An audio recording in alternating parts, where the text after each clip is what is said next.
एक कथा यूट्यूब पर डली होगी हमारी, दीप श्री शिव महापुराण की कथा, दीप माली का।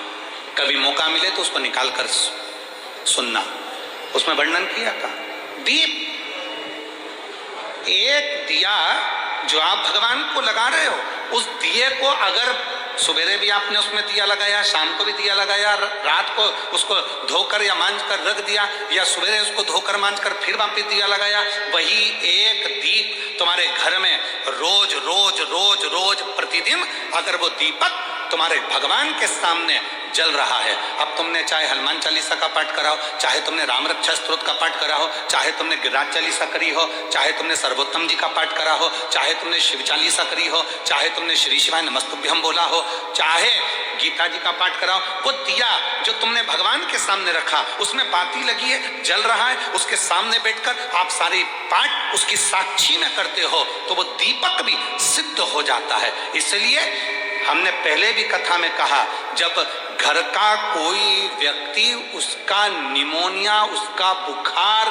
उसका शरीर का ताप जब उतरता ही नहीं है, तब जिस दीपक को तुमने रोज लगाकर आरती पूजन करी है, उस दीपक को पानी में डाल दिया जाता है, पानी में से निकाल दिया जाता है, उसी पानी को उसके शरीर पर दिन में कम से कम 3 से 4 बार उस पानी से पोंछा जाता है, तो धीरे धीरे वो ताप, वो बुखार उतरना प्रारंभ हो जाता है, निमोनिया ठीक होना प्रारंभ। डॉक्टर को भी दिखाओ, क्योंकि हम डॉक्टर को शंकर का एक रूप मानते हैं। शिव महापुराण में जब माँ पार्वती जी दुर्बल हो गई, जब माता पार्वती जी बेलपत्र का सेवन करते करते माता पार्वती का शरीर दुर्बल हो गया, शरीर काला सा पड़ गया, तब स्वयं शंकर भगवान वेद बनकर आए थे, डॉक्टर बनकर आए थे। इसलिए इस भूमंडल पर, पृथ्वी पर जितने भी हॉस्पिटल हैं, जितने डॉक्टर हैं, उन हॉस्पिटल में जो डॉक्टर सेवा देते हैं, दुनिया के लोग उन पर विश्वास कर कर उनके पास जाते हैं, और विश्वास का नाम ही शिव है। रामचरितमानस में तुलसी बाबा ने कहा, शंकर विश्वास रूपिणो।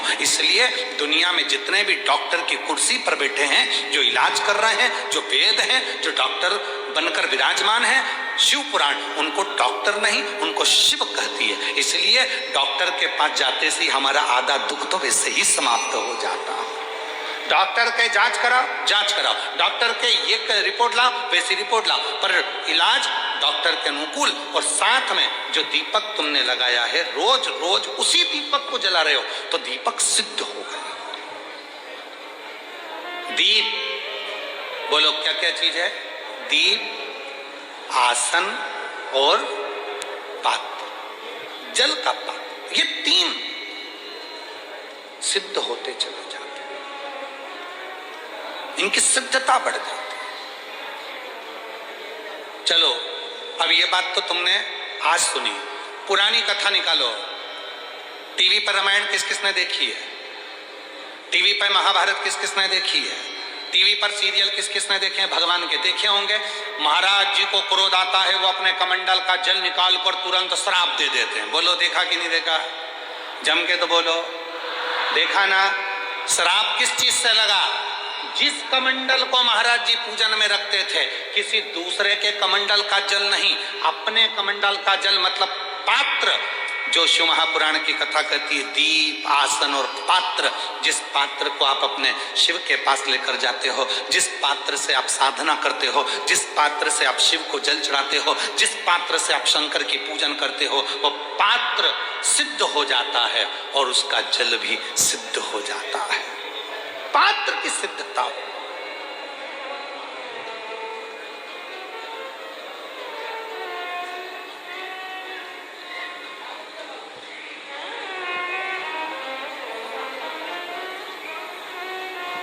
कहा, सावित्री,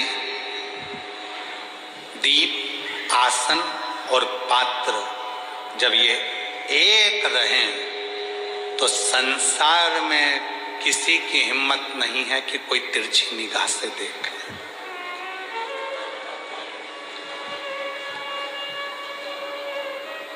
एक लाइन हम सब बोलते आए हैं पहले से अभी तक। आप लोगों को उस लाइन का मतलब मालूम कि नहीं मालूम कि ये लाइन कब बनी, इस लाइन का निर्माण कब हुआ? अकाल मृत्यु वो मरे जो काम करे चंडाल का, और काल उसका क्या बिगाड़े जो भक्त हो। उनसे पूछे कि इस लाइन का निर्माण कब हुआ, बोलने वाले ने इस लाइन को कब बनाया था, तो कह देना महाभारत के वन पर्व में जो सावित्री की कथा आती है, और सावित्री ने जो यमराज से अपने पति के प्राण वापिस लेकर आई थी, वो शिव की कृपा से लाई थी। इसलिए अकाल मृत्यु वो मरे जो काम करे चंडाल का।